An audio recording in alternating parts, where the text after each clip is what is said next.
Welcome back to the channel. कुछ time पहले मैंने एक वीडियो बनाया था जिसके अंदर बताया था कि आप VMware के अंदर काली लिनक्स को कैसे इंस्टॉल कर सकते हो। आज की इस वीडियो में मैं आपको बताने वाला हूँ कि आप वर्चुअल बॉक्स के अंदर काली लिनक्स को कैसे इंस्टॉल कर सकते हो। वर्चुअल बॉक्स एक तरीके का सॉफ्टवेयर है जो कि सेम VMware की तरह वर्क करता है, जिसके ऊपर आप वर्चुअल ऑपरेटिंग सिस्टम्स को क्रिएट कर सकते हो। तो बिना टाइम वेस्ट कर इस वीडियो को स्टार्ट करते हैं। चैनल पे पहली बार आए हो तो चैनल को सब्सक्राइब कर दो। वर्चुअल बॉक्स के अंदर काली लिनक्स को इंस्टॉल करने के बाद कुछ इस तरीके से आप विंडोज के ऊपर ही काली लिनक्स को भी यूज कर पाओगे। तो अब ये जान लेते हैं कि इसे आपको अपने कंप्यूटर के अंदर कैसे अप्लाई करना है। सबसे पहले आपको किसी भी ब्राउजर को ओपन कर लेना है। आप गूगल क्रोम या फिर माइक्रोसॉफ्ट एज का यूज कर सकते हैं। आपको यहाँ पर टाइप करना है काली लिनक्स डाउनलोड। देन आपको फर्स्ट लिंक को ओपन करना है। आपको दो ऑप्शंस दिखेंगे, ISO file and virtual machines के। हम यहाँ पर वर्चुअल मशीन के अंदर काली लिनक्स को इंस्टॉल करने वाले हैं, तो हमें सेकंड ऑप्शन पर टैप करना है। हम वर्चुअल बॉक्स के अंदर काली लिनक्स को इंस्टॉल करने वाले हैं, तो आपको सेकंड ऑप्शन दिख जाएगा वर्चुअल बॉक्स के नाम से। आपको डाउनलोड बटन पे प्रेस करना है एंड फाइल को डेस्कटॉप पर सेव कर देना है। फाइल ऑटोमेटिकली डाउनलोड हो जाएगी। इसी के साथ साथ आपको क्रोम के अंदर दूसरा टैब ओपन करना है एंड इस बार आपको टाइप करना है virtual box download and enter press करना है। फर्स्ट लिंक मिलेगा, इसके ऊपर आपको टैप करना है। हम विंडोज के ऊपर वर्चुअल बॉक्स को इंस्टॉल करने वाले हैं, तो आपको विंडोज होस्ट पे क्लिक करना है। देन आपको डेस्कटॉप पे इस फाइल को सेव कर देना है। कीबोर्ड पे आपको Ctrl+J प्रेस करना है। सबसे पहले आपको वर्चुअल बॉक्स को ओपन करना है। आपके सामने कुछ ऐसा इंटरफेस आएगा। अब आपको नेक्स्ट बटन पे प्रेस कर देना है। देन दोबारा से नेक्स्ट बटन पे प्रेस करना है एंड अब आपको यस बटन पे प्रेस कर देना है। एट द एंड आपको इंस्टॉल बटन पे प्रेस कर देना है। वर्चुअल बॉक्स आपके कंप्यूटर के अंदर इंस्टॉल होने लग जाएगा।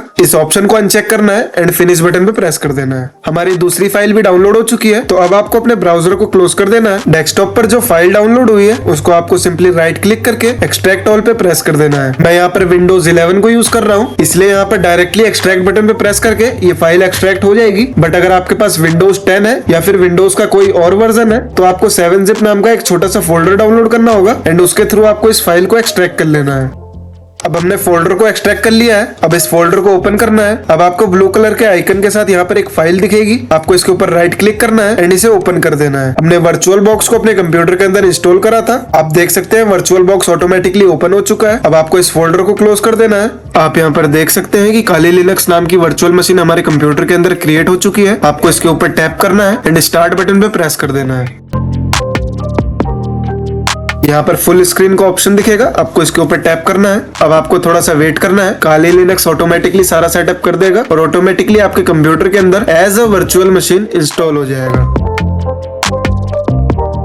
काली लिनक्स वर्चुअल बॉक्स के अंदर इंस्टॉल हो चुका है। अब आपको यूजर नेम एंड पासवर्ड को एंटर करना है। यूजर नेम एंड पासवर्ड आपको स्क्रीन पर दिख जाएगा एंड लॉगिन बटन पे प्रेस कर देना है। व्यू ऑप्शन पे टैप करना है एंड फुल स्क्रीन मोड को एनेबल कर देना है। देन स्विच बटन पे प्रेस करना है और अब आप देख सकते हैं हम विंडोज कंप्यूटर के अंदर ही काली लिनक्स को भी यूज कर पा रहे हैं। ये बहुत ही इजी मेथड है जिसके थ्रू आप अलग अलग ऑपरेटिंग सिस्टम्स को अपने कंप्यूटर के अंदर यूज कर सकते हैं। तो यही था आज की इस वीडियो में। अगर आपको वीडियो पसंद आया तो वीडियो को लाइक करके चैनल को सब्सक्राइब कर देना ताकि मुझे एक मोटिवेशन मिले। मैं मिलता हूँ आपसे नेक्स्ट वीडियो में।